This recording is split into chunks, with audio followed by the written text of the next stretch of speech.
Hola, hola, buenas tardes. ¿Qué tal, Mariana y Tatiana? Qué gusto saludarlas. ¿Cómo están? Hola Alex, bien, ¿y tú?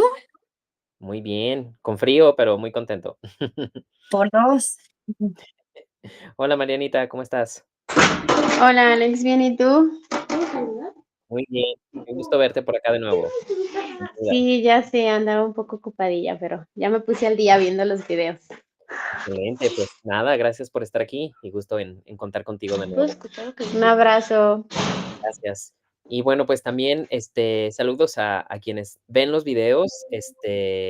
Por ahí ya llegó Brian. Hola, hola, bienvenido. Muchas gracias a las personas que están siguiendo los videos en el playlist ahí en YouTube. Entiendo que, bueno, a veces los compromisos y demás, pues quizás no permiten estar conectado el día de la sesión, pero bueno, me consta que están por ahí varias personitas siguiendo los videos en otro momento y bueno, pues esa es también la intención de ponerlos ahí un poco como abiertos al público para cuando se tenga un ratito, entrar a ver la grabación y seguir la lectura. Ya está aquí Betty también. Hola Betty, qué gusto contar contigo. Hola. Qué gusto saludarte. Bueno, pues vamos a comenzar con nuestra lectura del capítulo 8, perdón, capítulo 9. Ya estamos llegando a la mitad de la Bhagavad Gita. Recordemos que pues en total son 18 capítulos, entonces pues ya estamos llegando justamente a ese punto medio. Y bueno, pues vamos a comenzar recordando un poquito o haciendo un resumen muy ágil de los principales temas que exploró el capítulo precedente, el capítulo 8.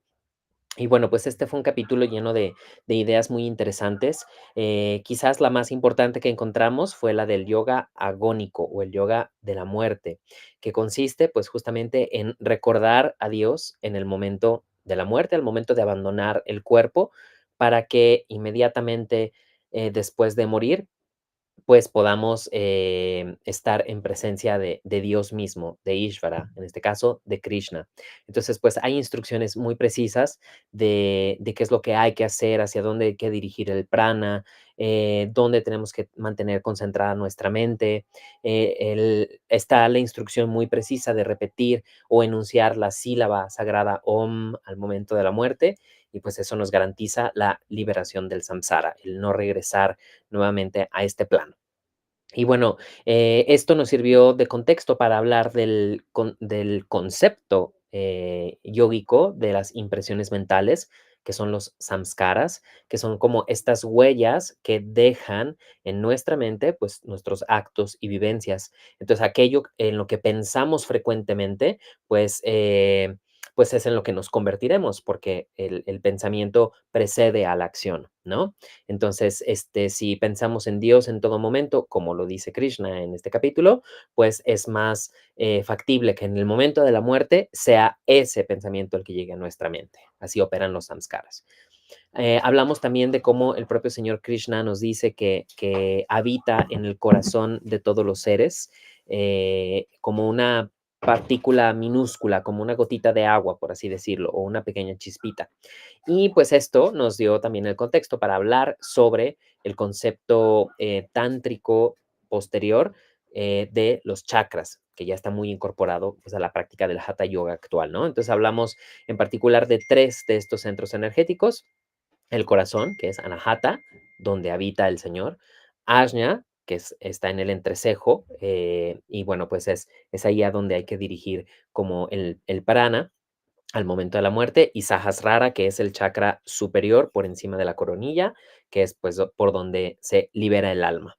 Específicamente, hablamos de que este punto en la cabeza, el más alto, lo que llamamos comúnmente como coronilla, en sánscrito se conoce como Brahmarandra o la morada de Brahma, y es justamente ese punto por donde escapa el Atman. Bueno, también hablamos un poquito del multiverso desde la perspectiva de los Puranas. Hablamos de que las escrituras antiguas nos hablan de tres planos de existencia llamados Lokatraya: el Pur Loka, que es la tierra; el Bhuva Loka y el Swar Loka, ¿no? O sea, el plano terrenal, el plano medio y el plano celestial. y hablamos también de la existencia de 14 planetas, ¿no? Pero esto es únicamente como nuestro universo de una multitud infinita de universos que existen y que emanan de los poros de Vishnu con cada respiración. Ya está por ahí Pau y Paco, bienvenidos. Hola, buenas tardes. Y bueno, pues también hablamos, aunque esta idea ya la hemos visto desde el capítulo anterior y la vamos a seguir encontrando, hablamos del concepto cíclico o la visión cíclica del tiempo, usando como referencia la duración de un día y una noche de Brahma. Ajá. Un día, un kalpa, está constituido por 1000 Mahayugas. Recordemos que un Mahayuga es este ciclo de 4 eras cósmicas que van pues en orden descendente desde el Satya Yuga, un tiempo pues maravilloso, dorado, próspero, hasta el Kali Yuga, que es una época pues oscura donde regna la ignorancia, la riña, la avaricia, etcétera, y en la que lamentablemente nos encontramos en este momento, pero no por siempre, precisamente por esta naturaleza cíclica del tiempo. Bueno, pues hay que tener presentes estas ideas porque justamente el capítulo 9 pues sigue expandiendo bastantes de estas ideas o se construye a partir de estas ideas. Entonces, en general, el capítulo 9 nos hablará de los siguientes temas.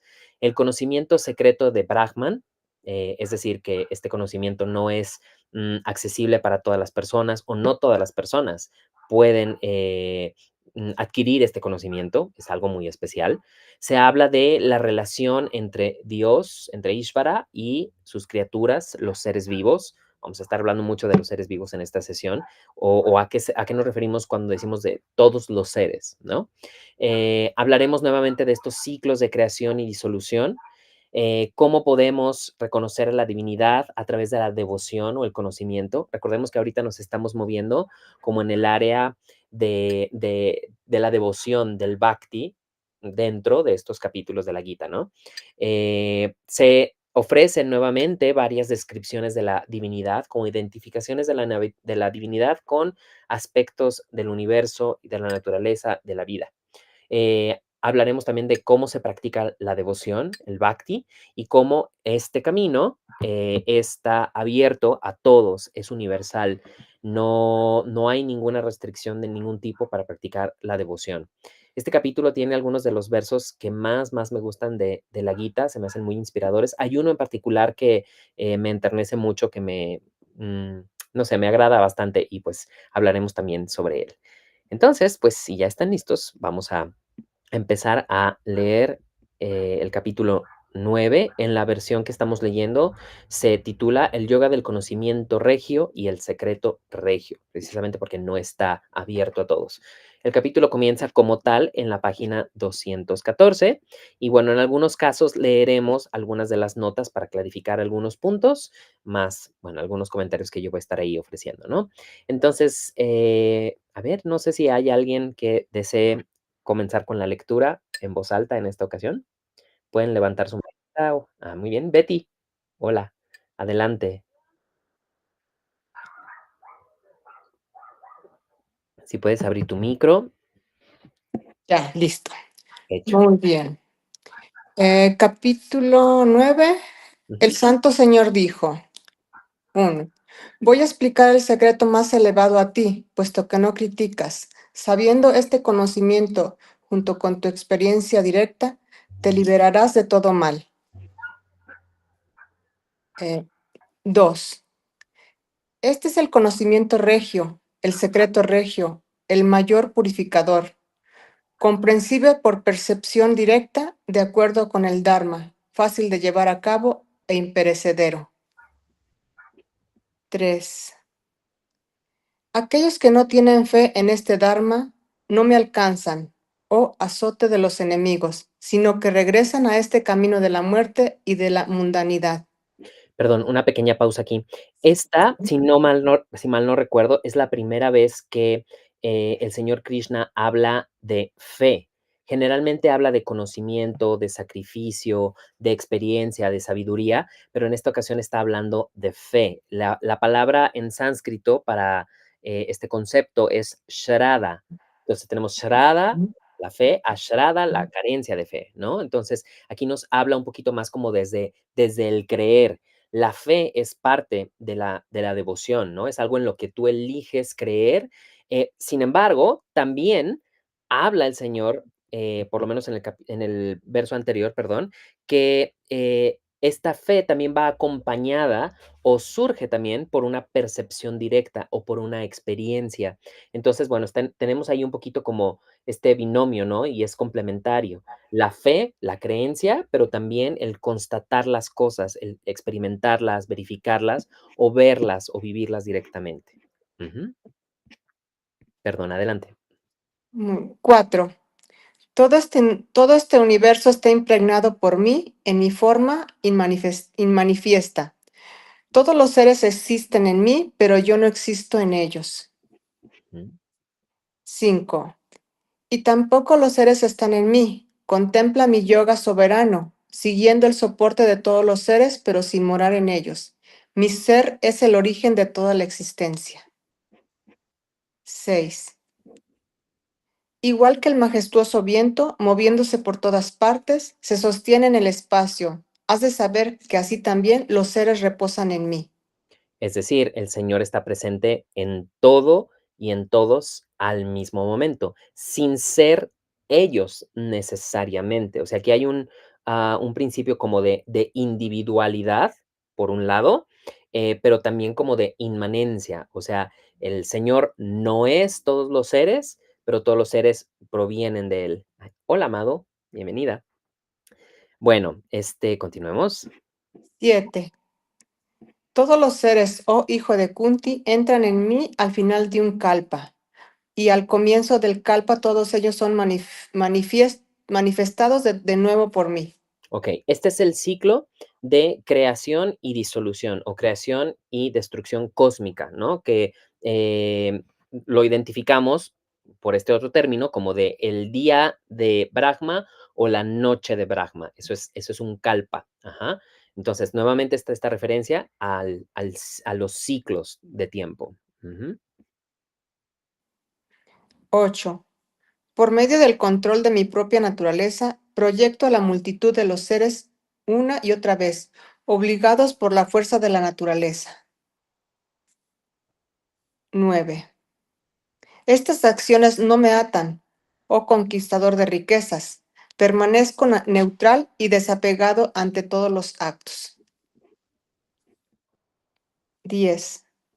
Bajo mi supervisión, la naturaleza produce lo móvil y lo inmóvil.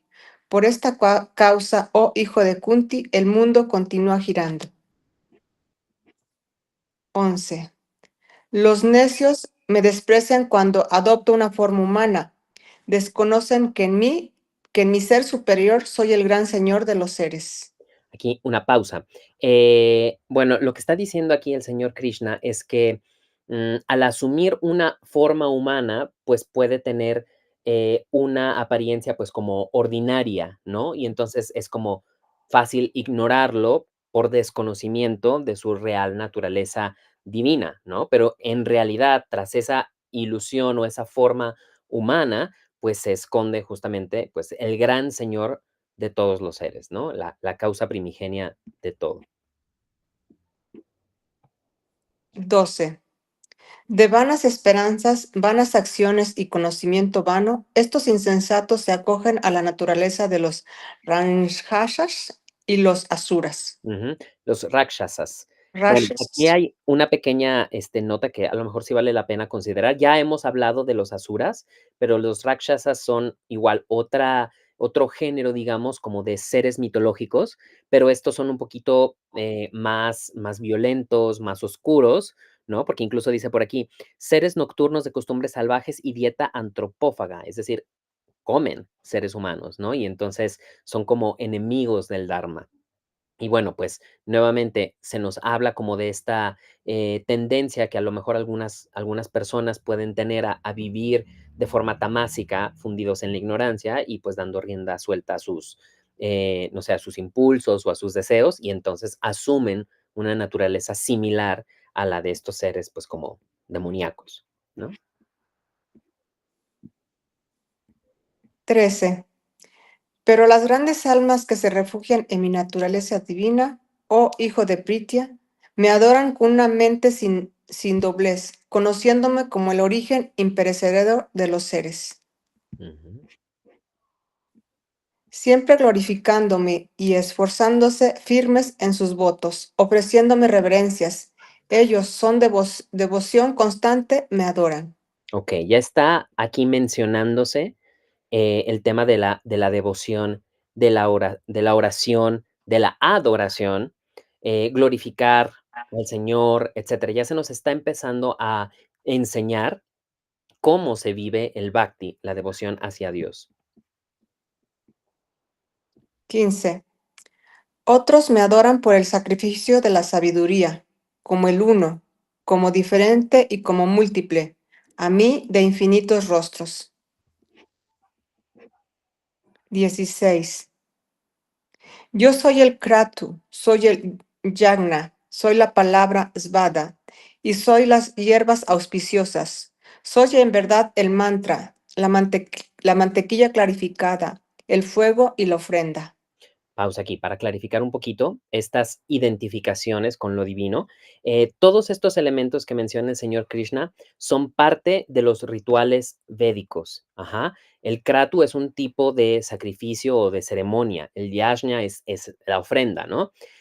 Suada es una palabra que se formula como parte de los mantras que se recitan en los rituales védicos, ¿no? Y luego están estos elementos que se ofrecen generalmente al fuego, ¿no? Hierbas auspiciosas, el mantra, la mantequilla clarificada o ghee, que es considerado pues algo como de lo más sádvico que existe, el propio fuego y lo que se entrega a la ofrenda. Entonces, nuevamente aquí el señor Krishna se identifica como con aspectos de gran importancia, ¿no? En este caso, para el contexto de los sacrificios védicos. Ujú. 17. Yo soy el padre y la madre de este mundo, el dispensador y el abuelo. Solo soy lo que ha de conocerse, el que santifica la sagrada sílaba Om, y también los Vedas, Ring, Sama y Yajur. Muy bien. Aquí se mencionan únicamente 3 Vedas de 4 que, pues, actualmente se conocen o se aceptan. Sin embargo, bueno, la idea es que todo el conocimiento, porque incluso la palabra Veda significa conocimiento, todo el conocimiento proviene del Señor, de Krishna, ¿no? Y esa es una idea que ya habíamos visto incluso desde los Yoga Sutras. Nuevamente aquí se hace referencia a la sílaba Om y, bueno, frase, esta aseveración de que Krishna es el padre y la madre, ¿no? Es el dispensador, el abuelo, o sea, es el ancestro y el origen, pues, de toda la vida y de todos los seres. 18. Yo soy la meta, el sustentador, el Señor, el testigo, la morada, el refugio, el bienqueriente, la creación, la disolución, el fundamento, el reservorio y la semilla imperecedera. 19. Yo produzco el calor y condenso y envío las lluvias. Yo soy la inmortalidad y la muerte, la existencia y la no existencia, oh Arjuna. 20. Los conocedores de los 3 Vedas, los bebedores de Soma 14, purificados de sus pecados, me adoran por medio del sacrificio y oran por alcanzar el cielo. Llegando al mundo del Rey de los Dioses, gozan de los celestiales placeres propios de los dioses. A ver, aquí una pausa. El 14 ahí está, nos puede como confundir, pero realmente es una nota, una nota al pie. El soma es una bebida que se menciona mucho en los Vedas originalmente y que formaba parte de los sacrificios védicos. En teoría es una bebida como medio narcótica hecha con una planta que también se llama soma, y que permitía justamente a los brahmanes, a los sacerdotes, pues, incluso presenciar, o ver, o conectar con la divinidad, ¿no? Entonces, es una planta como muy reverenciada, desde la antigüedad, aunque no se sabe a ciencia cierta cuál especie de planta es, ¿no? Pero entonces, pues, justo aquí el señor Krishna vuelve a decirnos esta idea de que, no importa a qué dioses, o a qué, deidades se ofrezcan sacrificios, ajá, por parte de los bebedores de Soma o los conocedores de los Vedas, siempre llegan todos esos sacrificios, esas ofrendas al Señor, que en este caso es Ishvara o Krishna, ¿no? Ujú. ¿Le sigo? Sí, si gustas. 21. Habiendo gozado del inmenso mundo celestial, al agotarse sus méritos vuelven al mundo de los mortales. Así, siguiendo los dharmas de los tres Vedas, corriendo tras lo deseable, continúan yendo y viniendo. Perdón, aquí una pausa, Betty. A ver, retomando el verso anterior, que bueno, pues menciona el Señor Krishna el sacrificio y las oraciones para llegar al cielo. Y dice, llegando al mundo del rey de los dioses. El rey de los dioses es Indra, según los Vedas. Incluso aquí lo dice la propia nota, ¿no? Y dice, goza de los placeres celestiales propios de los dioses. Es decir, van a un planeta celestial quienes hacen las ofrendas védicas. Pero, habiéndolo gozado, se agota su mérito, su buen karma y regresan al mundo de los mortales. Esto coincide con lo que vimos en el capítulo anterior sobre estos distintos planetas y distintos planos de existencia en los que necesariamente existe el renacimiento. Habíamos dicho que un muy buen karma te puede hacer renacer en uno de esos planos o planetas celestiales y que vas a estar ahí gozando de los frutos o del buen mérito de ese buen karma, pero que finalmente se va a agotar en X tiempo y pues vas a tener que continuar en el samsara, renaciendo en otro cuerpo, en otro plano o en otro planeta, ¿no? Entonces, por eso dice aquí, corriendo tras lo deseable, es decir, los impulsos, los deseos, aquello que queremos conseguir, continúan yendo y viniendo, es decir, pues transitando, ¿no? Como en este ciclo eterno. Ujú. Bien, ¿vamos bien hasta aquí? ¿Hay alguna duda? ¿Hay algún comentario? ¿Ok? Entonces, pues, Betty, ¿qué te parece si cambiamos de lector? También para que no te canses. Muchas gracias. Gracias a ti. Bien, y bueno, no sé quién más quiera leer. Pau o Paco, adelante. Bienvenidos. Olis, ahora Paco no está, le tocó Ok. psicólogo. Hola, Pau. Olis, muy bien. Aquellos me adoran con sus pensamientos únicamente dedicados a mí. A ellos, siempre equilibrados, les proveo de lo que carecen y les preservo de lo que ya tienen. Incluso aquellos que adoran a otras divinidades con fe, me adoran solo a mí, aunque de un modo ignorante. O sea, sin saberlo, ¿no? Ujú. En verdad, yo soy el disfrutador y también el señor de todos los sacrificios, pero ellos no. Me conocen en esencia, por eso caen. Ujú. Los que adoran a los dioses van a los dioses. Los que adoran a los ancestros, a ellos van. Los adoradores de los espíritus van a los espíritus, pero aquellos que me adoran vienen a mí. Si alguien me ofrece con devoción y corazón puro una hoja, una fruta, una flor o un poco de agua, yo los acepto.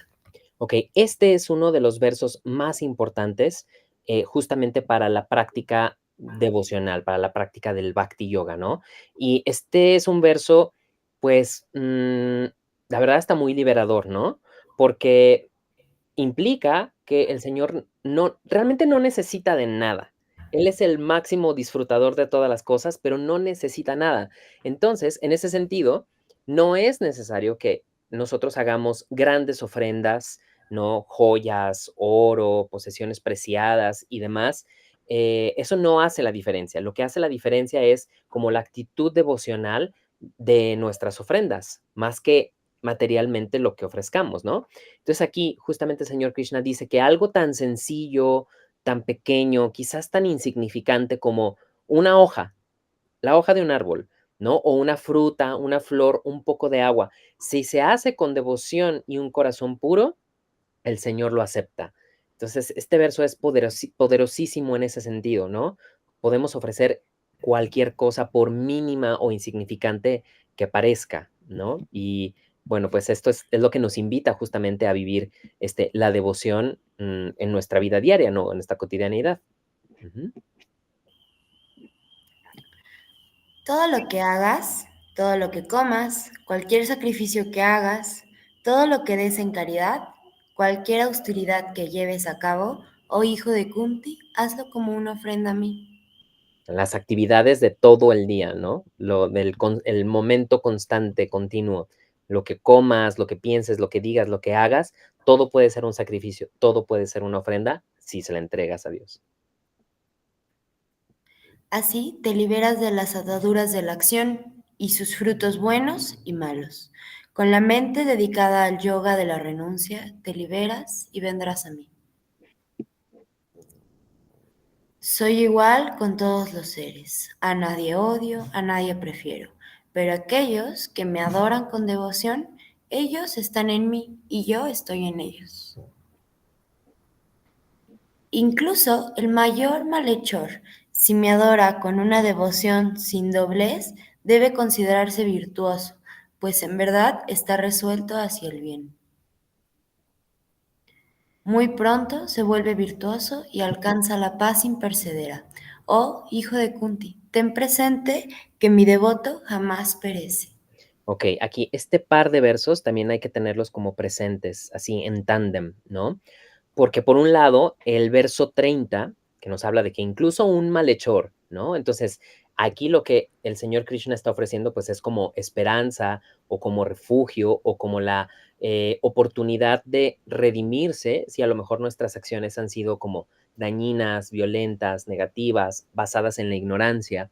Pero si dejamos atrás eso y nos entregamos a la adoración de Dios, el Señor pues tiene misericordia y cambia el rumbo de esa persona pues malhechora, convirtiéndola en una persona virtuosa, ajá, y pues recibe la gracia divina, ¿no?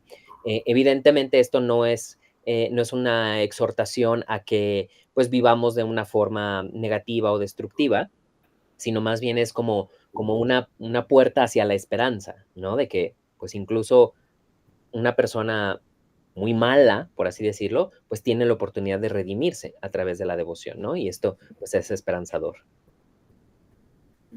Ujú.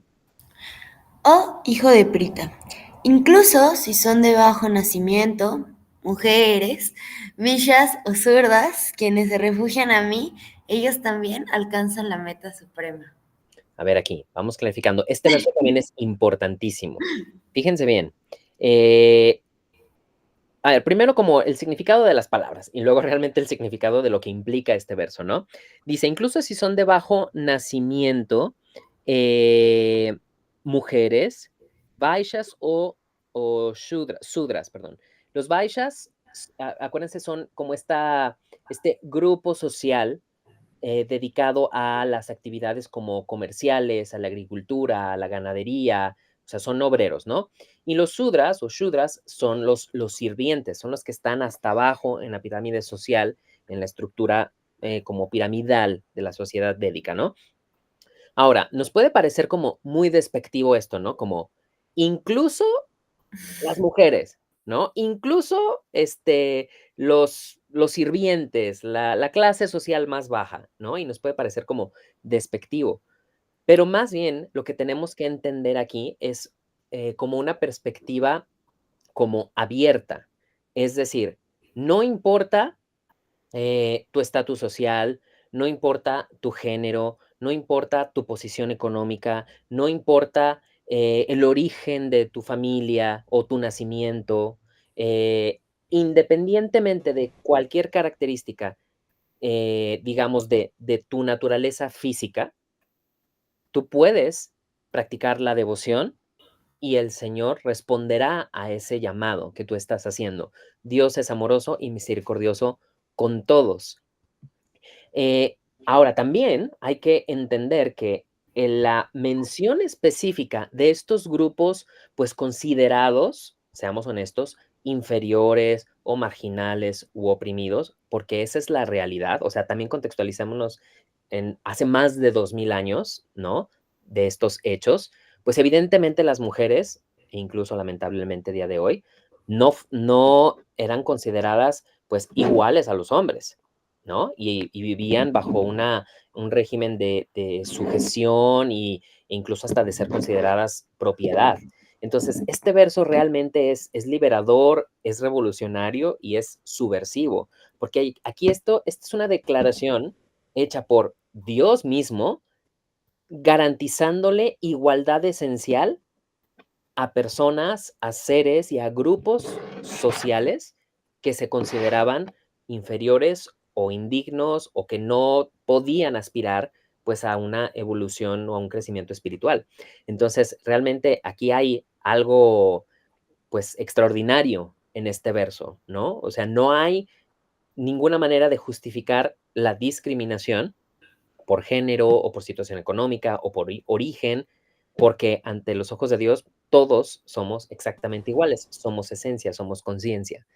Entonces, este verso también es muy bonito, pero sí hay que matizarlo también como en ese aspecto, ¿no? No viene desde un punto de rechazo o desde una actitud despectiva, al contrario, es una actitud pues como liberadora, ¿no? De involucrarnos a todos. Bien, Pau, pues ya vamos casi a terminar. Ujú. Ajá. ¿Qué decir entonces de los piadosos brahmanes y los devotos sabios reales? Ya que has llegado a este mundo efímero y lleno de sufrimiento, dedícate a mí en adoración. Como diciendo, date cuenta que estar aquí en este plano, pues implica sufrir. Entonces, ya que estás aquí, pues búscame a mí como tu refugio, ¿no? Y bueno, en la primera parte de este verso, ¿qué decir de los brahmanes y devotos sabios reales? Pues viene en conjunto con el verso anterior. O sea, si las personas oprimidas pueden aspirar a la liberación espiritual, pues con mayor razón una persona que se dedica a, a practicarlo, ¿no? Como su vida. Ujú. Concentra tu mente en mí, vuélvete mi devoto, hazme sacrificios, ofréceme reverencias. Así, con tu ser dedicado a mí como la meta suprema, sin duda vendrás a mí. Ujú. Y ahí termina este capítulo, el capítulo 9. Y bueno, pues me gustaría ahora dirigirme a la presentación, como que quise mejor el día de hoy que leyéramos un poco casi como de corrido todo el capítulo, pero me gustaría ahondar un poquito sobre como dos temas esenciales en este capítulo. Uno es esta idea de que el Señor justamente es igual para todos los seres, ¿no? Y encontramos muy frecuentemente esta eh, alusión a los seres. Entonces, ¿a qué nos referimos cuando el Señor Krishna, o qué debemos entender cuando el Señor Krishna habla de todos los seres?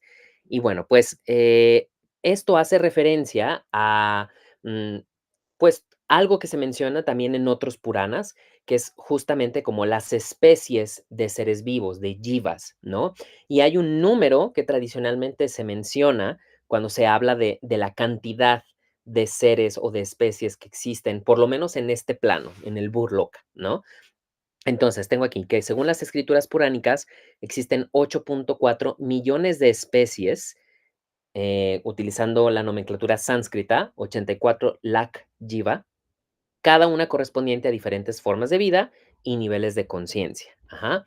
Este concepto de lakh, pues es una medida matemática. Realmente en la India tenían todo, o sea, tenían medidas de tiempo, de espacio, de distancia, de capacidad, etcétera, etcétera. Y bueno, el concepto de lakh es un concepto numérico relacionado con la cantidad. Y un lakh es equivalente a 100,000 en nuestro sistema numérico occidental, ¿no? Entonces, 10 lakh serían 1,000,000 y 84 lakh serían 8.4 millones. Entonces, el número tradicional que se maneja en los textos es que hay 8.4 millones de especies.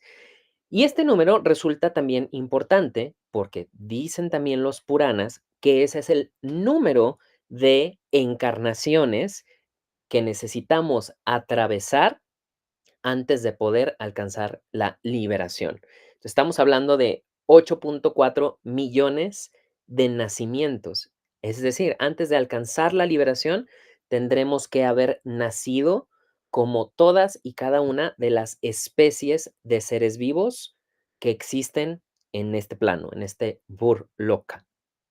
Y bueno, pues eso evidentemente, pues también nos puede llevar a crear conciencia y empatía hacia todos los seres y sentir compasión hacia todos los seres. Y entonces valoramos su vida, la respetamos y la cuidamos. Y, pues, de igual forma, pues, buscamos que nuestras acciones, nuestro estilo de vida, incluso nuestra dieta, pues, sea lo más compasiva y lo menos violenta posible, ¿no? En compasión a las vacas, a los pollos, a los peces, a los cerdos, evitamos infligir violencia, pues, gratuita o por diversión, no sé, hacia los insectos o hacia seres que a lo mejor nos pueden causar como repulsión o miedo o aversión, ¿no? Como, no sé, las arañas, las moscas, las cucarachas, los alacranes, las víboras, ¿no? Como estos animales que consideramos, pues a lo mejor como feos, dañinos, pero pues que eso es nada más una apreciación subjetiva, ¿no? En la mayoría de los casos.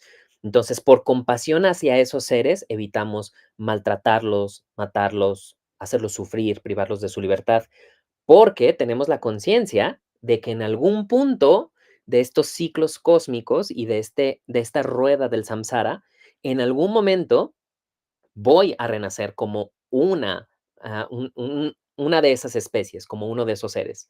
Entonces, en alguna vida, o más quizás, habré sido o seré, pues, un tigre, un perro, un pez, un pájaro, un gusano, un alacrán, una víbora, una mosca, etcétera, etcétera.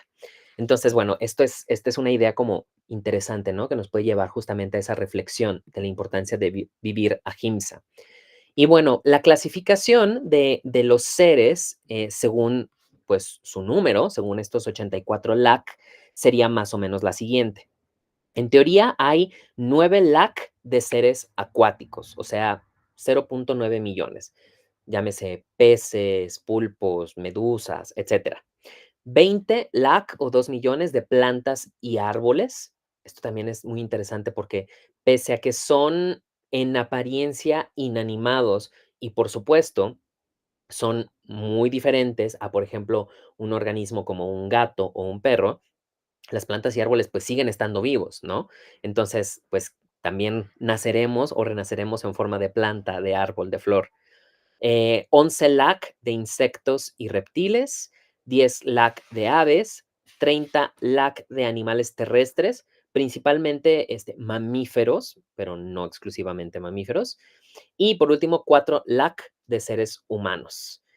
Y bueno, indagando un poquito por ahí sobre este número, recordé algo que había leído alguna vez de que pues no estaba como tan disparatado ni tan alejado de lo que actualmente pues se ha calculado más con métodos científicos modernos, ¿no? Entonces dice por ahí una fuente que encontré que se estima que existen cerca de 8.74 millones de especies de seres eucariotas, es decir, organismos celulares con núcleo. Sabemos actualmente que también hay otras formas de vida que no necesariamente tienen la misma organización celular, pero están vivos de cierta manera. Pero bueno, este número me parece como muy interesante porque se acerca mucho al número tradicional de 84 lakh de los que hablan los Puranas, ¿no? Y esto, pues a mí me vuela un poco la cabeza porque no sé cómo o de qué manera llegaron los rishis, los sabios de la antigüedad, como a estos números, ¿no? Como tan acertados. O sea, qué estados de conciencia tuvieron que experimentar, qué revelaciones recibieron, qué conocimiento adquirieron como para entender el funcionamiento del universo solo a través como pues de la mente. Y eso pues es fascinante, ¿no? Bien, entonces, esta es la clasificación puránica tradicional. Cuando hablo de los Puranas, estoy hablando de un género de textos que relatan las vidas de los dioses, la creación del universo, las vidas, hazañas y obras de santos, de sabios, de héroes, de reyes, etcétera, etcétera. Y que provienen esencialmente de la tradición védica. Pero esta idea de ser compasivo hacia todos los seres no es exclusiva de la tradición védica, ni del yoga, ni de la Bhagavad Gita. realmente es una idea como paníndica, es decir, la podemos encontrar también en otras religiones y tradiciones espirituales y esotéricas de la India, pero que no necesariamente vienen de los Vedas. Hemos hablado antes, por ejemplo, de las 6 escuelas de filosofía ortodoxa, todas provenientes de los Vedas, pero está también la contraparte de estas tradiciones espirituales no basadas en los Vedas, pero que comparten muchas ideas con las tradiciones védicas. Llámese el karma, el samsara, los yamas y niyamas, la liberación, ¿no? El moksha, etcétera, etcétera. Y una de las tradiciones más antiguas y más importantes nacidas en la India, pero que no es védica, es el jainismo. El jainismo es también una tradición fascinante que creció mucho a la par del budismo, con la cual también comparte algunas ideas interesantes, pero la característica definitoria del jainismo es la práctica extrema de ahimsa, de la no violencia. Y en este sentido, esta idea de entender la naturaleza de los seres y cómo se organizan y clasifican, pues es muy importante, precisamente en función de ejercer el menor grado de violencia posible. Entonces, el jainismo tiene una clasificación muy interesante de los seres vivos y toma como punto de partida para esta clasificación la capacidad sensorial, es decir, el número de sentidos que poseen los seres. Evidentemente, entre mayor número de sentidos tenga un ser vivo, pues mayor conciencia tiene, ¿no? Mayor posibilidad y potencial tiene de alcanzar la liberación. Y por lo tanto, también tiene una mayor capacidad de sufrir, por eso es importante este tema de los sentidos. Entonces, bueno, esta clasificación también me parece fascinante. El jainismo dice que existen 5 tipos o categorías de seres. Los primeros, Ekendriya, solo poseen el sentido del tacto. Y aquí están incluidos los vegetales, las plantas, pero también elementos que en el sentido tradicional no son considerados como seres vivos, pero que el jainismo sí los ve como tales como la tierra, el agua, el fuego y el aire. Para el jainismo, estos también son seres y son capaces de percibir sensaciones táctiles. Luego, un poquito más elevados, son los Dwindriya, que son seres que tienen el sentido del tacto más el sentido del gusto. Y están incluidos aquí seres tales como los caracoles, los gusanos, las babosas, las orugas, etcétera, ¿no? Estos animalitos que se andan por ahí arrastrando y fijando, pegando a las cosas. Luego, por otro lado, están los Trindria, que poseen tacto, gusto y olfato. Y aquí estamos hablando de algunos insectos pequeños, tales como las hormigas.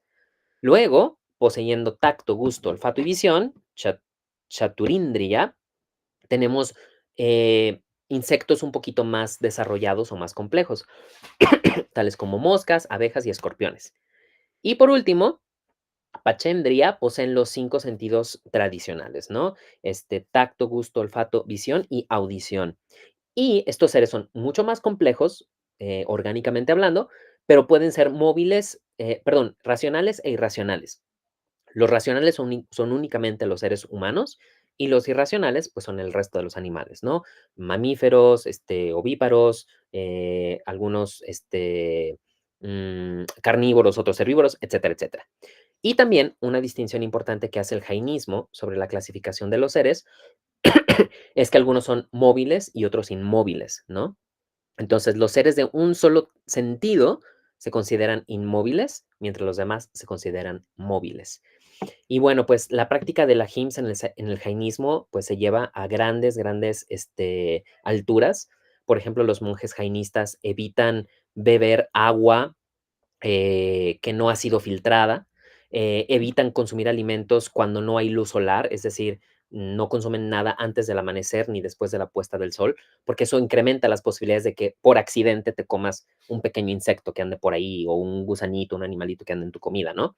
Eh, los monjes también del jainismo van barriendo el suelo por el que caminan con la intención de no dañar a estos pequeños insectos o seres que andan por ahí caminando. Tienen como una dieta muy rigurosa, eh, a- equiparable a lo que actualmente hoy hablaríamos como de una dieta basada en plantas o un veganismo pues muy, muy riguroso. Pero incluso más que eso, el jainismo prescribe la abstención de ciertos alimentos vegetales que incluso perteneciendo a este reino de las plantas y los vegetales, pues se consideran como con mayor potencial de vida. En fin, es una filosofía y una tradición fascinante. Les invito a que de verdad la estudien también si les interesa, porque muchas de las ideas del jainismo pues han nutrido como este lado de la moneda, ¿no? De las tradiciones védicas, incluyendo el yoga. Bueno, hago una pausa hasta aquí. ¿Vamos bien? ¿No los he revuelto de más? ¿Alguna duda, algún comentario? Brian, adelante, te escucho. Sí, gracias, Alex. A mí me quedo con una duda. Primero clarificar, me parece que dijiste que aquí en el jainismo es como, bueno, parece que está como estratificado, cierta jerarquía, y entre más avanzado estés, como más cerca estás de iluminación o salvación, o como la gran meta, ¿no? Ujú. ¿Sí es así? Sí, sí, correcto. De hecho, en el jainismo, así como también en el budismo, en el yoga y demás, se considera que la liberación solamente puede ocurrir en un cuerpo humano. Ajá, entonces, las otras formas de vida, incluso aquellas complejas, aquellas de 5 sentidos, pero que no son seres racionales, que no son seres humanos, no pueden liberarse.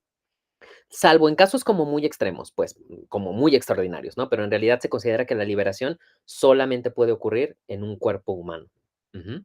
Ah, ok, sí, justo por ahí va mi pregunta, si entonces es como que tal vez en esta vida toque ser humano, si en la siguiente es, no sé, un caballo, eso es como bajar de nivel, o sea, se considera como algo negativo de cierta manera. Pues de cierta forma sí, porque no quisieras que eso ocurriera, ¿no? Ujú, Entonces, por eso aprovechas esta vida humana para, generar el mejor karma posible, para evitar renacer en cuerpos de seres no tan desarrollados como un ser humano. Ajá. mm, Y con la esperanza también de que cuando vuelvas a nacer con un cuerpo humano, pues puedas continuar en este, pues en este camino hacia la liberación, ¿no? Si no te ujú. logras liberar en esta vida, pues acumulas méritos para después volver a vivir en un cuerpo humano y acercarte más. Ok, estos, no sé, como que muchas dudas en estas filosofías, pero estos seres como inferiores tienen algún tipo de agencia o de poder en como que en su siguiente vida, o eso más bien para eso solo cuenta lo que haces en tus formas humanas. Lo último, justamente, los animales actúan por instinto y por necesidad. Ajá. Entonces, el león no incurre en un karma negativo por matar a una gacela. De hecho, aunque en apariencia nos pueda parecer un acto muy violento, ¿no? El que las fauces del león estén, ¿no? Desgarrando una gacela, realmente eso es un acto completamente libre de violencia, porque no hay un ejercicio de la voluntad ni del raciocinio por parte del león. El león lo único que está haciendo es satisfacer un impulso vital y la necesidad física y orgánica de alimentarse de aquello que su cuerpo le pide. Entonces, no tienen ni agencia, ni responsabilidad, ni karma. Mm, A diferencia de el ser humano racional, que no nada más tiene impulsos, físicos y necesidades vitales. Tenemos además voluntad y raciocinio, lo cual implica la posibilidad de tomar decisiones, pero implica, a su vez, el responsabilizarnos de esas decisiones. Es decir, si yo mato a una gacela voluntariamente y conscientemente, teniendo quizás otras alternativas para alimentarme, entonces sí estoy incurriendo en un acto violento, innecesario y que me va a generar mal karma, porque estoy destruyendo a otro ser vivo sin una necesidad real de hacerlo. Y ojo, estoy hablando como de en un caso en el que tengo como otras alternativas, ¿no?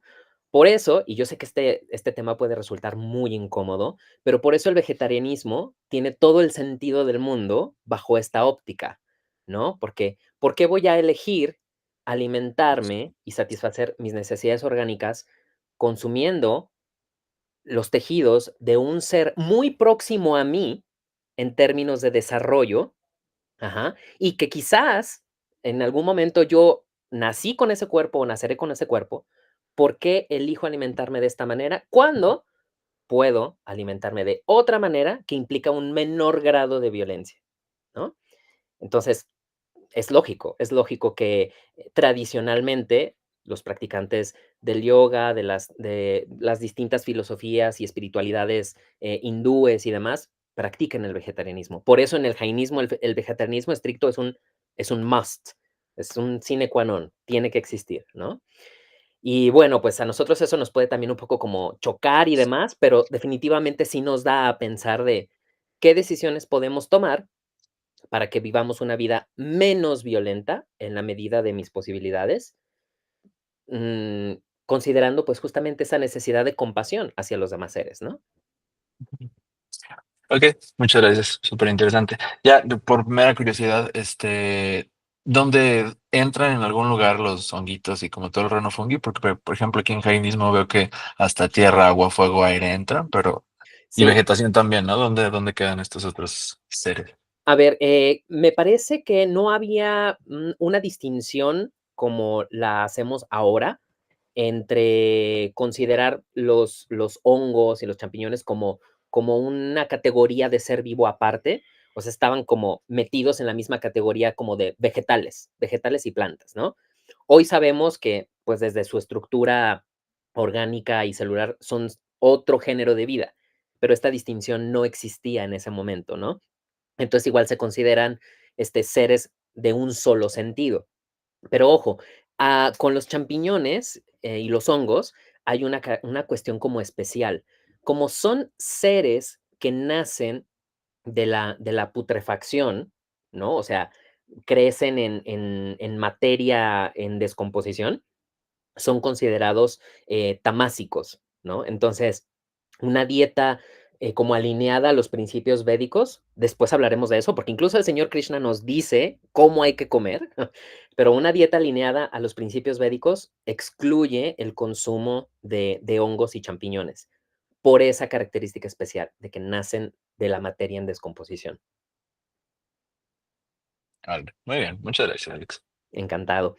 Bueno, entonces, esta es la exploración un poquito como de esta idea de los seres. Ahora, volviendo a la Bhagavad Gita, en este capítulo, pues se nos habla mucho justamente de la práctica de la devoción, ¿no? Dice, por ejemplo, este verso, todo lo que hagas, todo lo que comas, cualquier sacrificio que hagas, todo lo que des en caridad, cualquier austeridad que lleves a cabo, hazlo como una ofrenda a mí.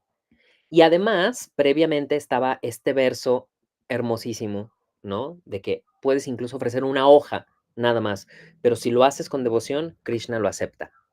Y el concepto que tenemos aquí es justamente el de bhakti. Incluso aquí está la palabra bhakti enunciada así, explícitamente. Ajá. Entonces, ¿cómo se vive el bhakti yoga?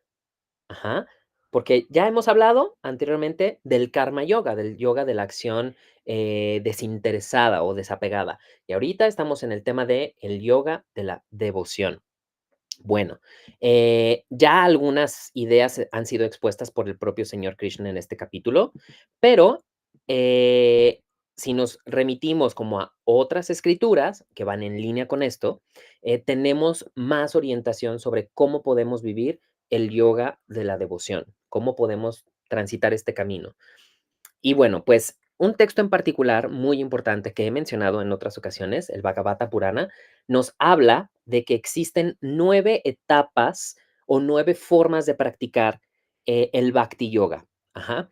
Estas etapas no son necesariamente como secuenciales o en orden o en jerarquía, más bien veámoslas como prácticas que están involucradas aquí. Por ejemplo, así como en el Hatha Yoga hablamos de que las técnicas son las asanas, el pranayama, los mudras, etcétera, en el Bhakti Yoga también hay prácticas específicas y son estas 9. Algunas son mucho más sencillas que otras, por eso también aparecen como en este orden, ¿no? Y bueno, pues tenemos aquí que la primera práctica del Bhakti Yoga es el escuchar, Shravanam. Cuando escuchamos historias, enseñanzas, lecciones, cuando escuchamos las glorias de Dios, de Ishvara, en este caso en particular de Krishna, pues esto nos crea un sentido de devoción, ¿no? Recordemos que Krishna es el todo atrayente. Entonces, cuando escuchamos hablar de Krishna y todo lo que dijo y todo lo que hizo, pues esa es la primera forma en la que la devoción, como este amor hacia la divinidad, puede surgir. Y bueno, esto es algo de lo que hemos estado haciendo en estas sesiones, ¿no? Bueno, sobre todo a ustedes les ha tocado mucho escuchar, pero a mí también. Entonces, cada vez que escuchamos un relato de la vida de Krishna, ahí está. Esa es una práctica devocional ya en sí misma. Luego viene Kirtanam o el Kirtan, que consiste en cantar y recitar los nombres de Dios, mantras, himnos, versos, no sé, composiciones, canciones que adoren al Señor y resalten pues sus hazañas, sus enseñanzas, etcétera. Particularmente el Maha Mantra, el gran mantra Hare Krishna es especialmente poderoso en este sentido y algo que caracteriza mucho al kirtan es que puede llevarse a cabo de forma personal, pero idealmente debería ser en forma congregacional, es decir, con otros devotos, con otras personas, porque esto además crea como un sentido de pertenencia o una unidad en comunidad y la devoción crece cuando es compartida y se alimenta entre varias personas. Entonces, la asociación con los devotos para cantar los nombres de Dios es de lo más poderoso que hay. Y bueno, en ese sentido, si han tenido la oportunidad de participar en alguna sesión de Kirtan, aquí en Aguas hay un grupo de Kirtan conformado por personas preciosas que se dedican a eso, ¿no? A difundir el yoga del amor y la devoción a través del canto y la música. Es algo poderosísimo. Entonces, el Kirtan vale la pena mucho practicarlo. Pero bueno, no es la única forma de practicar Bhakti Yoga. Tenemos una tercera etapa o una tercera práctica que es Smaranam, recordar, tener presente, meditar al Señor, en el Señor, en sus formas, en sus nombres, en sus pasatiempos, etcétera. Acuérdense que el Señor Krishna aquí dice, acuérdate de mí en todo momento. Entonces, pues ahí está, recordar a Krishna, ¿no? Recordar a Dios. Luego, una cuarta práctica del Bhakti Yoga es Pada Sevanam, ofrecer servicio.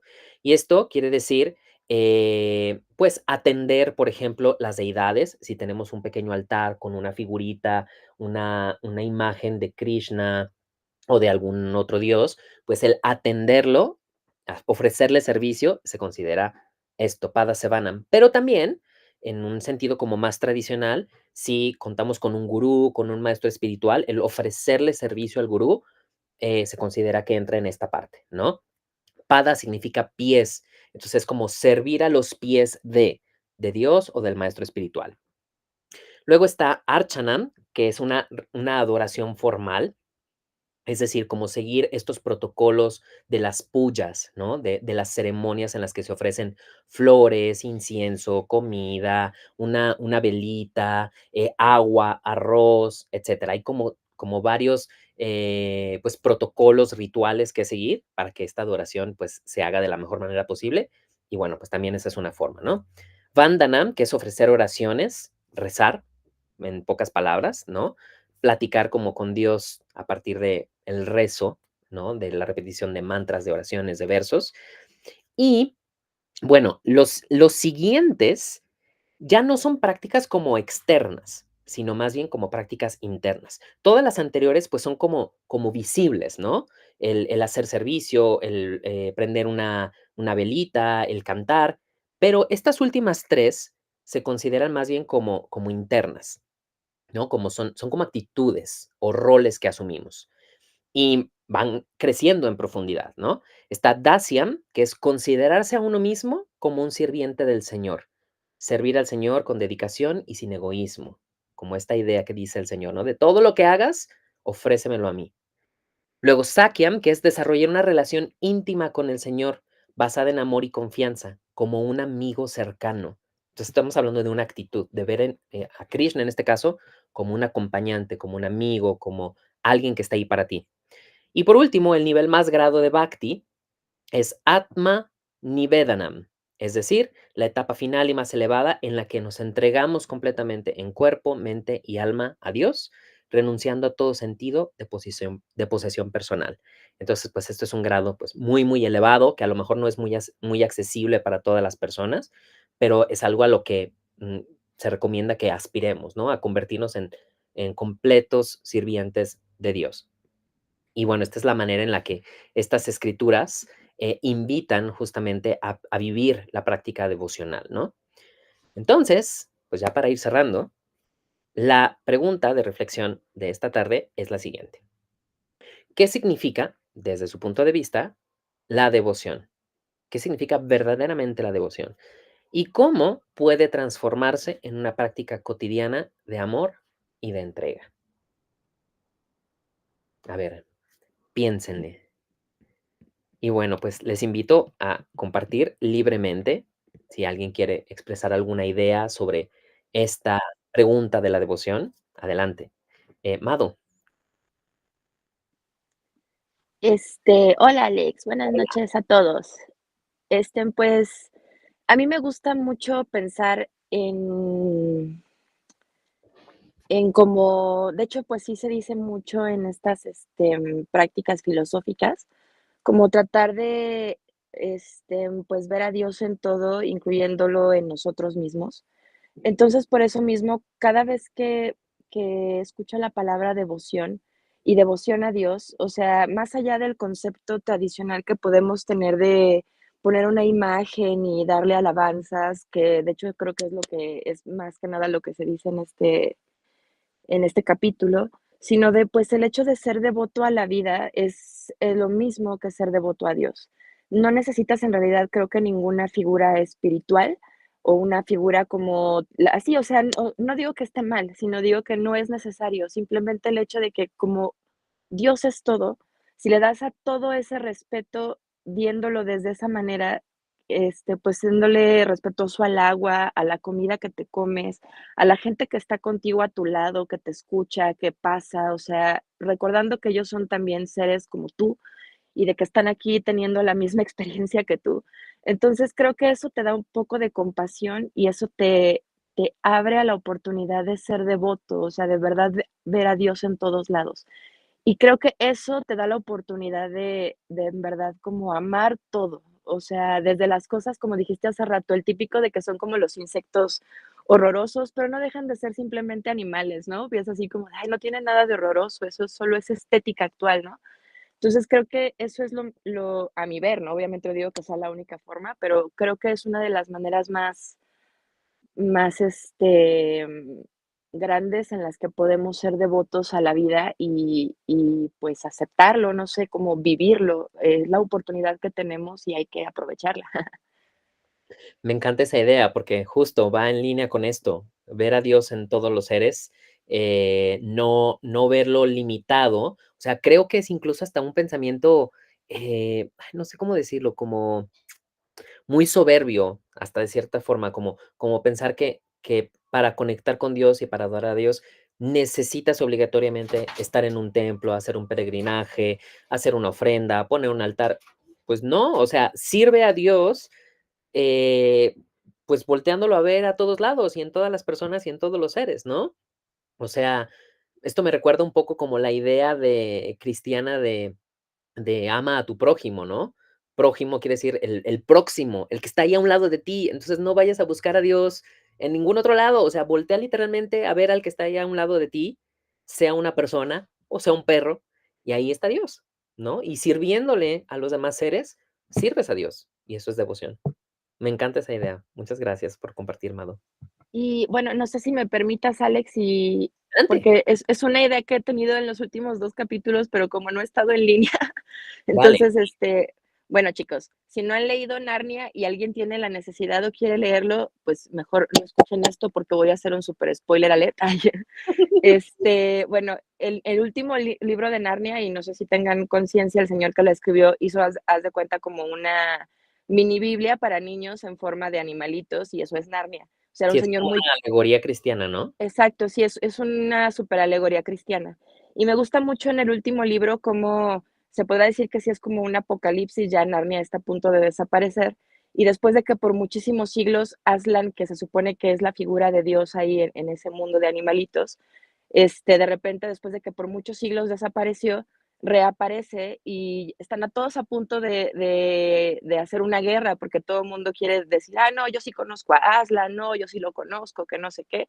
Entonces al final llega Aslan y abre una gran puerta al lado de él y dice, solamente quienes puedan verme van a poder pasar por la puerta. Y a mí se me hace súper precioso porque, por ejemplo, llegan los que se supone que son los malos, y lo digo muy entre comillas, porque en realidad es que no es que sean malos, porque llega incluso uno de los soldados de ese lado o ese bando y le dice a Aslan así de: "Oye, pero es que yo toda mi vida estuve alabando a tal dios y que no sé qué, y pues era alguien que no eras tú y hasta creía que tú eras el enemigo y que la chiflada". Y Aslan le dice: "No, es que todo el tiempo en verdad me estuviste alabando a mí.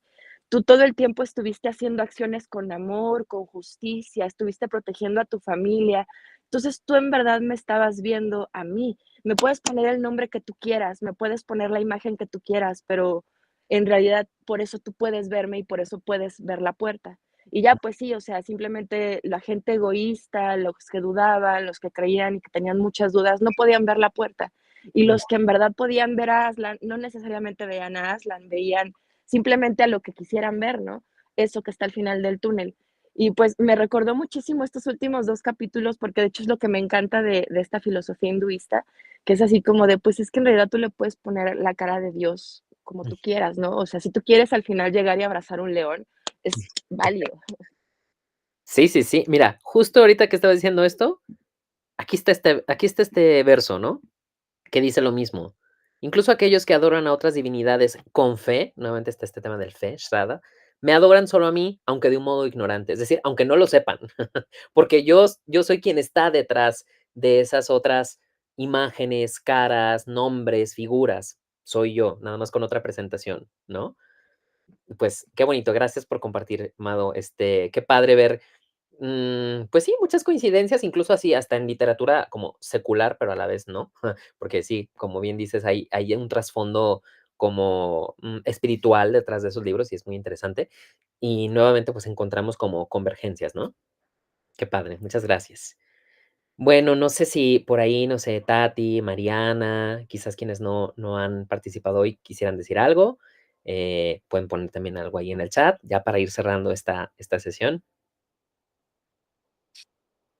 Hola Alex, hola a todos. Hola, hola. Pues bueno, de esta sesión, ahorita de momento no deseo compartir, pero desde algunas sesiones pasadas, dentro de mi entendimiento de cómo ha ido avanzando la Bhagavad Gita y demás, vino a mi mente una canción que escuché hace varios años y que, bueno, me ha acompañado a lo largo de la vida. Y por ahí se las quiero compartir en el chat porque, bueno, lo entendí en algún momento como, pues no sé, como un resumen de lo que va de la Bhagavad Gita hasta ahora y de cómo, pues sí, cómo este aprendizaje a través de Krishna en esta realidad 3D y cómo podemos pues vivir como en más armonía y más conciencia en este cuerpo humano, en esta realidad. Muchas gracias, Tati. Pues sí, por favor, Gracias. compártenosla ahí por ahí en el chat, si nos puedes poner un link para escucharla, para analizar un poquito la letra y bueno, quizás también nos sintamos conectados con todas estas ideas que hemos estado revisando capítulo por capítulo. Muchas gracias por compartir. Gracias. Bueno, pues no sé si hay algún otro comentario, alguna otra participación. Bien, pues entonces creo que cerramos por el día de hoy. Les agradezco muchísimo por estar aquí presentes. Saludos a quienes vean este video en otro momento, en otro horario. Y bueno, pues nos vemos la próxima semana para leer el capítulo 10. Ya vamos a iniciar la segunda parte. Para no perder el hilo, acuérdense que seguimos teniendo o somos testigos de un diálogo entre Krishna y Arjuna, donde la razón de ser de este diálogo es el Señor Supremo quiere convencer a Arjuna de pelear en la guerra del Mahabharata. Entonces, todos estos conceptos y estas ideas y estas lecciones van en función de eso, ¿no? De animar a Arjuna a pelear. Y ya nos estamos acercando como al punto álgido de este diálogo, que desde mi opinión, desde mi punto de vista o en mi opinión, es el capítulo 11. Ya vamos para allá. Y luego hacemos un camino como de descenso hasta la resolución de este conflicto existencial que tiene Arjuna y que se resuelve evidentemente hasta el capítulo 18. Entonces, por ahí vamos, por ahí vamos. Muchas gracias por su paciencia, por su presencia, por seguir conectados, por seguir leyendo y nos vemos el próximo jueves. No, el próximo martes, perdón. Gracias y hasta pronto. Bye bye. Gracias, bye. Alex. Bonita noche. Igualmente. Gracias, bye. Gracias.